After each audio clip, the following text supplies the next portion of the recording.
Deuxième type de force à distance, la force coulombienne. Alors on va considérer un objet A, mais cette fois il est chargé de charge QA, algébrique, positif ou négatif, dont le centre de charge se trouve au point O. Il est à l'origine, comme vous le savez, d'un champ électrostatique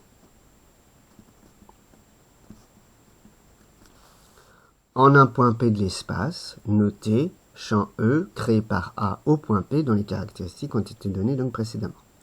Si on place un objet B de charge, lui aussi il faut qu'il soit chargé, de charge QB algébrique, encore une fois, positif ou négatif, au point P, alors ce corps va subir de la part du corps A une force coulombienne exercée par A sur B, donc notez F de A sur B, obligatoirement, et qui s'exprime vectoriellement cette fois.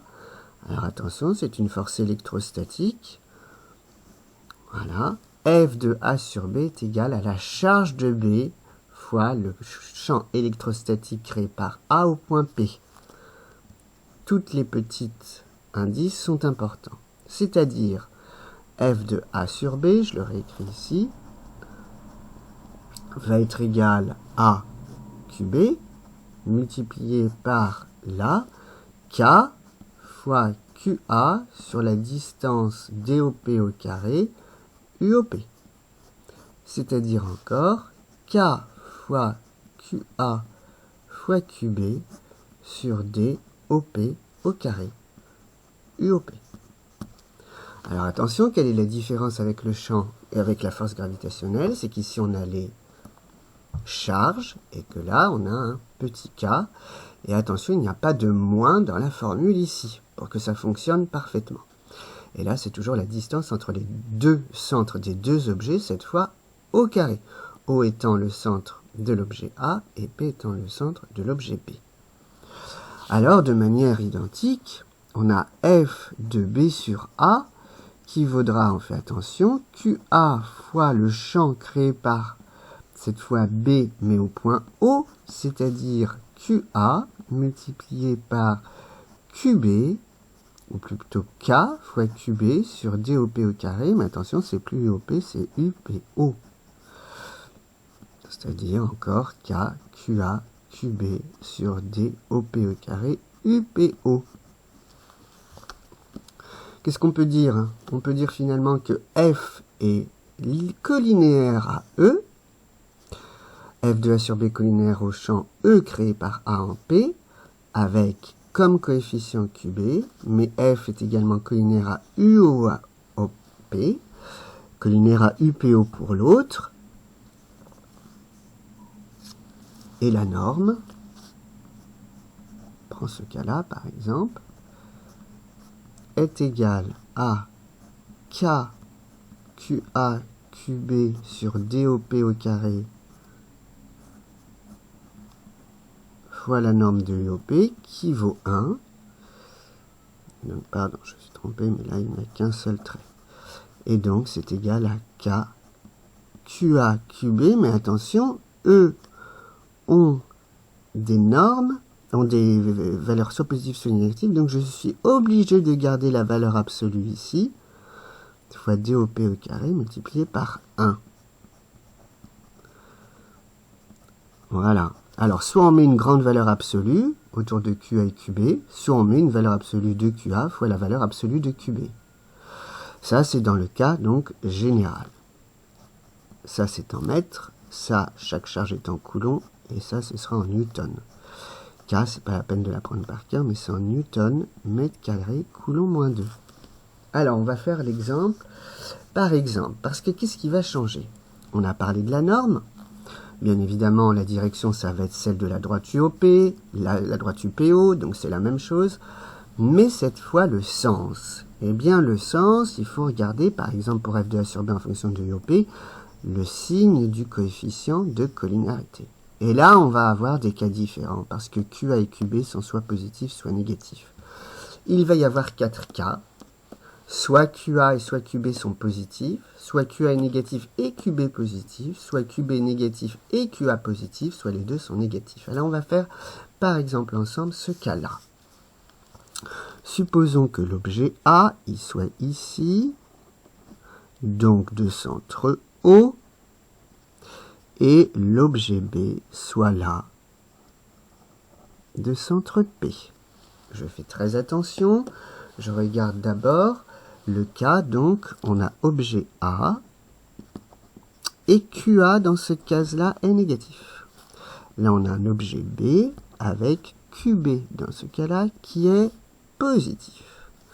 Qu'est-ce que ça veut dire? Tout d'abord concernant les champs que je vais mettre en orange. Il y en a deux. On va d'abord regarder le champ créé par A au point P. Alors, comme QA est négatif, le champ créé par A au point P, il est rentrant. Mais il est rentrant, attention, alors on peut toujours tracer de toute façon cette droite-ci, ça, il n'y a pas de souci. Mais c'est le champ créé par A au point P, donc je le fais démarrer de là, il est rentrant.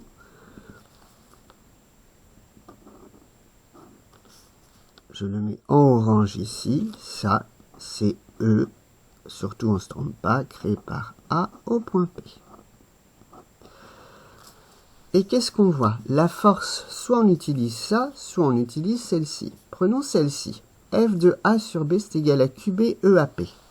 Donc ça veut dire que c'est collinéaire à EAP, et QB dans ce cas-là, QB est positif. Donc ça veut dire que le coefficient de collinéarité est positif, ça veut dire qu'on va se retrouver avec une force qui va être dirigée de P vers O. Qu'on retrouvait là aussi, pourquoi? Parce que dans ce cas-là, QA négatif, QB positif, donc le coefficient va être négatif, et donc ça va être non pas dans le sens de U au P, donc de pas de O vers P, mais de P vers O. Je vais la tracer. Alors, pour bien différencier, tiens, on va remettre l'objet B en vert. Voilà.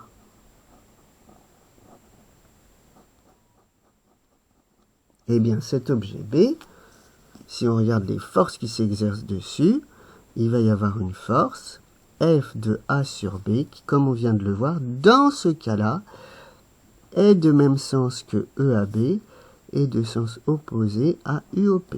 Donc voilà la force exercée par A sur B.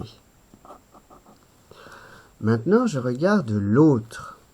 Attention, cette fois, je regarde le champ, parce qu'on pourrait s'intéresser à F de B sur A. À ce moment-là, F de B sur A, ce serait QA fois EB en haut. En haut, le champ créé par B en haut, comment est-il? D'abord, QB est négatif. Pardon, QB est positif.